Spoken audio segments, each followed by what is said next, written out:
Hello दोस्तों। 20 साल की एक लड़की होती है। उसने अपनी ज़िंदगी की दहलीज पर कदम रखी हुई थी। उनको पैसे कमाने की ऐसी लत पड़ी जाती है जो बेहद ही अजीब हो जाती है।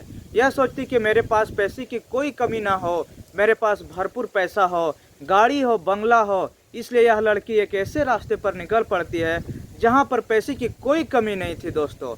लेकिन पैसे कमाने के लालच में इस लड़की के साथ ऐसा कांड हो जाता है, ऐसा घिनौनी हरकत हो जाती है जिसकी आप कल्पना नहीं कर सकते हैं दोस्तों। आज की कहानी बहुत ही दर्दनाक घटना है दोस्तों। इसलिए आप लोग अगर मेरे चैनल पर नए हैं तो चैनल को लाइक सब्सक्राइब जरूर करें दोस्तों। हेलो दोस्तों, यह घटना मुंबई की पनवेल की है। वहाँ एक अंजलि नाम की लड़की थी जो अपने परिवार के साथ रहा करती थी। अंजलि की उम्र लगभग 20 से 22 साल करीब थी। अंजलि देखने में बहुत ही खूबसूरत और आकर्षक थी। वह कोई भी उसे एक बार देख लेता तो एक ही नज़र में उसको पसंद कर लेता था दोस्तों। अंजलि ने जवानी की दहलीज पर कदम रखा ही था। गांव के लड़के अक्सर आते जाते उसे पीछा करते रहते थे। अंजलि किसी को भी भाव नहीं देती थी। अंजलि का एक छोटा भाई था जिसका उम्र लगभग 16 वर्ष का था दोस्तों। अंजलि के पिता एक कंपनी में सिक्योरिटी गार्ड का काम किया करते थे। उनकी सैलरी लगभग 13,000 थी दोस्तों। अंजलि की माँ गृहिणी और घर में खाना बनाया करती थी दोस्तों। ये जो परिवार था वह काफ़ी गरीब था। उनको पैसे की बहुत ज़्यादा परेशानी होती थी। अंजलि के पास एक कॉलेज में पढ़ाई कर रही थी। उनके कॉलेज में एक फ्रेंड थी जिनकी उम्र 22 साल के करीब थी दोस्तों। लेकिन वह लड़की थोड़ा गलत टाइप पर थी और उनके पास पैसे की कोई दिक्कत नहीं थी दोस्तों। एक दिन लड़की अंजलि से कहती कि मुझे शॉपिंग के लिए मार्केट जाना है और तुझे मार्केट मेरे साथ चलना होगा। अंजलि उसकी बात मान जाती है और उसके साथ मार्केट चली जाती है। वहाँ पर जाने के बाद यह लड़की 16,000 17,000 की शॉपिंग करते हैं। यह अंजलि जब यह देखकर दंग रह जाती है और उसकी आंखें फटी की फटी रह जाती है दोस्तों। वह अपने मन में यह सोचने लगती कि यह भी तो गरीब है, इसके पास माता पिता बहुत गरीब हैं, फिर इनके पास इतना पैसा आया कहाँ से, आखिर ये काम क्या करती है।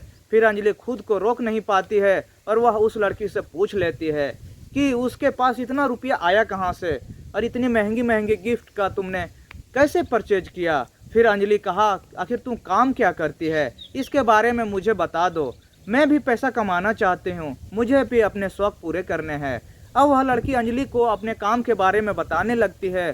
वो बोली कि मैं ऐसा काम करती हूँ जिस काम को करने के बाद मैं महीने के लाखों रुपये कमा सकती हूँ दोस्तों। अब अंजलि लाखों रुपये की बात सुनती तो वह चौंक हो जाती है, क्योंकि लाखों रुपये तो अंजलि के लिए बहुत बड़ी बात थी। वह सपने में भी नहीं सोच सकती थी।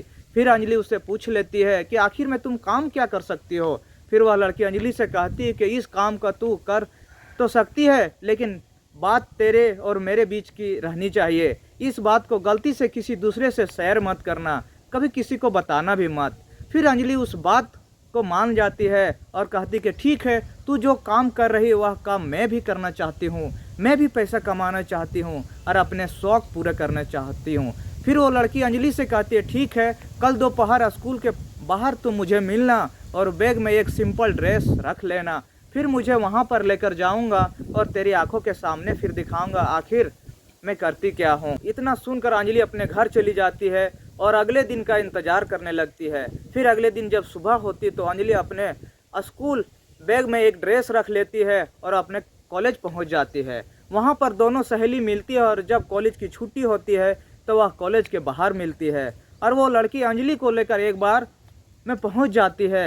अब अंजलि अपनी सहेली से पूछ लेती है कि यहाँ पर क्या काम है और तू यहाँ पर आकर पैसे कैसे कमाती है। फिर वह लड़की अंजलि से कहती है कि यहाँ पैसे छापने की मशीन है, अब तू देखना कि यहाँ पर मैं कितना सारा पैसा कमाती हूँ। फिर उसकी सहेली अंजलि से कहती है कि पहले यह जो मेरी स्कूल ड्रेस है इसको तू बदल ले और घर के कपड़े पहन ले। फिर अंजलि अपना बैग लेकर चेंजिंग रूम में चली जाती है और अपने कपड़े बदल कर आ जाती है दोस्तों।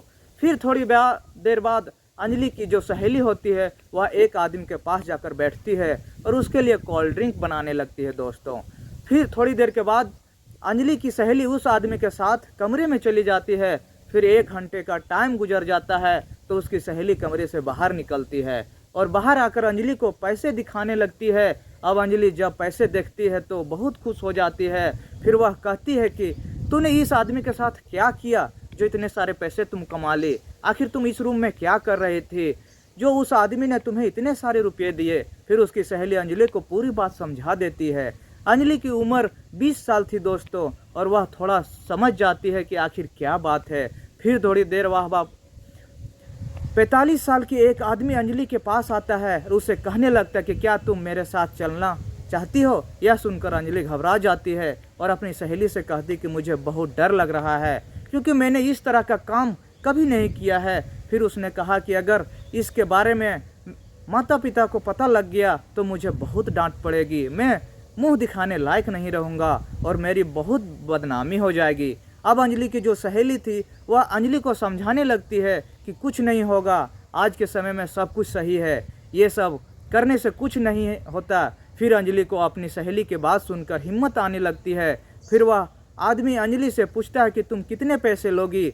अब अंजलि को इस बारे में कुछ नहीं पता था, क्योंकि यह उसका फर्स्ट टाइम था दोस्तों, इसलिए उनको कुछ जानकारी नहीं थी। अब अंजलि सोच रही थी कि आखिर इस आदमी को मैं कितने पैसे बताऊं। फिर वह उनसे कहती कि आप ही बता दो, आप जो देंगे मैं खुश रख लूँगी। वह आदमी अंजलि से कहता है कि मैं तुझे 1000 दूंगा। फिर अंजलि उससे कहती कि 1000 तो बहुत कम हो जाएंगे, आप मुझे 4000 दे देना। अब कुल मिलाकर 3000 पर बात फाइनल हो जाती है दोस्तों। फिर यह आदमी अंजलि को लेकर कमरे में पहुंच जाती है और फिर उसके साथ जो करना होता है वह करता है दोस्तों। और लगभग 1-1.5 घंटे बाद अंजलि बाहर निकलती है, लेकिन वह टेढ़ी होकर चल रही थी दोस्तों। उसकी हालत बहुत ख़राब हो चुकी थी। और फिर उसकी सहेली अंजलि से पूछती है, इस आदमी ने तुम्हें कितने पैसे दिए। फिर अंजलि ने अपनी सहेली से कहा, इस आदमी ने मुझे 3000 रुपये दिए हैं। जब इसकी सहेली यह सुनती है तो वह नाराज़ हो जाती है और फिर वो उससे कहती कि तू अगर 11 से 12 हज़ार मांगती तो कम से कम 7 से 8 हज़ार रुपये वो आदमी दे देता। अंजलि उससे कहती कि चल कोई बात नहीं, धीरे धीरे मुझे भी जानकारी हो जाएगी, तो दोस्तों फिर आगे चलकर बहुत पैसे कमा सकती है, लेकिन आज मेरे लिए इतना ही काफ़ी है। फिर यह दोनों सहेली अपने अपने घर आ जाती है। अब इन दोनों का रोज़ का यही काम हो जाता है। अब ये दोनों रोज़ उस बार में जाया करती थी और वहाँ जाकर अच्छा खासा पैसा कमाने लगी थी दोस्तों। धीरे धीरे अंजलि के पास काफ़ी अच्छा पैसा इकट्ठा हो जाता है। अब अंजलि अपने सपने और शौक़ पूरे करने लगी थी। वह बहुत सारे सामान खरीदने लगी थी। वह एक आईफोन भी खरीद लेती है दोस्तों, एक बड़ा सा LCD भी खरीद लेता है दोस्तों। अब धीरे धीरे अपना कस्टमर को नंबर देने लगती है। अब ग्राहक अंजलि को फ़ोन करते थे और जहाँ पर भी बुलाते थे अंजलि वहाँ पर पहुँच जाती थी, उन लोगों की ख्वाहिशों को पूरा करती थी और इसके बदले अच्छा खासा मोटा पैसा कमाने लगी थी दोस्तों। अब लगभग 1 महीने का टाइम गुजर जाता है दोस्तों। उसी बीच 2 महीने का भी टाइम गुजर जाता है। एक दिन अंजलि एक होटल में एक कस्टमर को लेकर पहुंच जाती है और उसके साथ एंजॉय करने लगती है। तभी कुछ देर बाद पुलिस की उस होटल में रेड पड़ जाती है दोस्तों, छापामारी पड़ जाती है और वहां से 7 से 8 लोगों को पकड़ लिया जाता है। पकड़ने के बाद पुलिस वाले इन स्टेशन लेकर आती है। अब जब लोग अपना अपना चेहरा छुपाए थे तो पुलिस उन लोगों के उनके परिवार वालों को जानकारी देने लगती है। पुलिस इन सभी लोगों से कह रही थी कि वे सभी अपने परिवार को यहाँ पर बुलाएं। अब अंजलि जब पुलिस की यह बात सुनती तो वह बहुत डर जाती है और सोचने लगती कि अगर उनके माता पिता यहाँ पर आ गए तो बहुत बड़ी परेशानी का सामना करना पड़ेगा। यह अंजलि के साथ जो लड़का पकड़ा गया था वह पुलिस से कहता है कि सर कुछ पैसे लेकर काम चला लीजिए और हमें जाने दीजिए। यह सुनकर पुलिस के साफ साफ मना कर दिया जाता है और इंस्पेक्टर ने कहा कि वह रिश्वत बिल्कुल भी नहीं लेंगे और अगर तुम सबके खिलाफ तगड़ी कार्रवाई करेंगे। तो यह सुनकर अंजलि डर जाती है और फिर पुलिस उन सभी लोगों को आधार कार्ड मांगने लगता है, ID कार्ड दिखाओ। और एक महिला कस्टमर अंजलि के पास आकर उनसे पिता का नंबर पूछने लगती है। फिर अंजलि के घर पर फ़ोन करती है। अंजलि की माँ फ़ोन उठाती है। इधर से महिला सिपाही बोलती है कि हम पनवेल थाना से बात कर रहे हैं और फिर वह अंजलि के बारे में पूरी जानकारी उसकी माँ को देती है और पुलिस यह कहती है कि जल्द से जल्द अपने पति को लेकर थाना पहुँच आइए। फिर अंजलि की माँ तुरंत अपने पति को फ़ोन करती है और पूरी बात उन्हें बता देती है। वो दोनों पति पत्नी घबरा जाते हैं। अपने पति को अंजलि हमारे हाथों से निकल चुकी है और इस तरह का गलत कार्य कर रही है और आज उसे पुलिस ने एक होटल में पकड़ा है और थाने में बिठा कर रखा है दोस्तों, और हम दोनों को भी तुरंत बुलाया है। यह सुनकर अंजलि के पिता चकरा कर गिर जाते हैं किसी तरह होश संभाल कर घर पहुंचते हैं और अपनी पत्नी को लेकर थाने पहुंचे जाते हैं।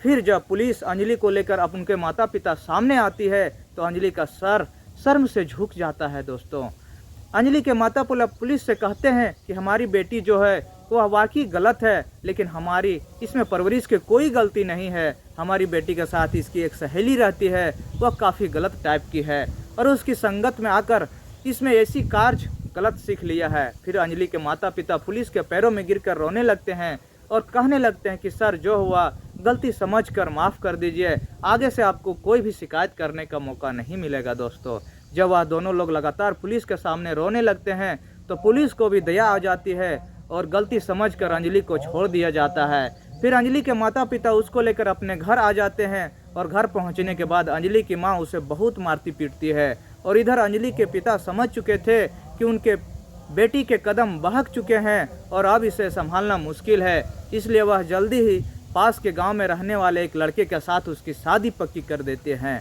और कुछ ही दिन में उसकी शादी करवा देते हैं। दोस्तों, लेकिन अंजलि को तो पैसे कमाने की ऐसी लत चढ़ चुकी थी, उसको कुछ और सूझ ही नहीं रहा था। वह कुछ दिन तक अपने माता पिता के साथ रहती है, लेकिन जब देखती है कि उसका पति उसकी ख्वाहिश पूरा नहीं कर पा रही है तो वह फिर से अपने पुराने वाले काम में लग जाती है। अपने छुपाई हुए अलमारी में डायरी निकालती है जिसमें से सारे कस्टमर का नंबर होता है। अंजलि ने दोबारा अलग अलग जगह जाकर अलग अलग ग्राहकों से मिलना शुरू कर देता है। दोस्तों, लेकिन कोई भी गलत कार्य हो वह ज़्यादा दिन तक नहीं छुपता है। एक दिन जिस गांव में अंजलि की शादी हुई थी, इसी गांव का एक लड़का अंजलि को ग्राहक के रूप में होटल में मिल जाता है और जब वह अंजलि को देखता है तो पहचान जाते हैं कि वह पूरे गांव में जाकर सबको बता देता है। और फिर यह अंजलि के पति को भी पता चल जाता है। जब यह बात अंजलि के पति को पता चलता है तो वह उसे डांटता है, मारता पीटता है। इस पर अंजलि अपनी गलती मानने की जगह उल्टा उसे लड़ने लगती है और कहती कि तुम मेरी ख्वाहिश पूरी नहीं कर सकते, इसलिए मैं ऐसा कार्य करती हूँ और जो मैं करती हूँ मैं उसे छोड़ूंगी भी नहीं। अगर तुम्हें मेरे साथ रहना है तो रहो, नहीं तो कोई बात नहीं। यह सुनकर अंजलि का पति उसे तलाक देने की ठान लेता है। फिर कुछ दिनों में इन दोनों का तलाक हो जाता है। दोस्तों, लेकिन जब तलाक हो जाता है तो फिर वह अपने अपने घर चले जाते हैं। तो उनके माता पिता जो अंजलि के थे उनसे नहीं अपनाते हैं। अब अंजलि अपने किए हुए कार्य पर बहुत शर्मिंदा थी और बहुत पछता रही थी। फिर वह अपने माँ बाप के सामने बहुत रोने लगती है। माता पिता चाहे कितनों ही पत्थर दिल का क्यों ना हो और अगर उनकी औलाद कितना भी गलत कार्य करके क्यों ना आया हो, तब भी माता पिता को अपने दिल के लिए पर बच्चों के लिए जगह खाली होता है। दोस्तों, फिर वे लोग अंजलि को अपने घर में रख लेते हैं, लेकिन उससे कहते हैं कि आज के बाद किसी भी कोई हरकत नहीं होना चाहिए। अंजलि को भी अब समझ आ चुका था कि गलत कार्य करने का नतीजा गलत ही होता है।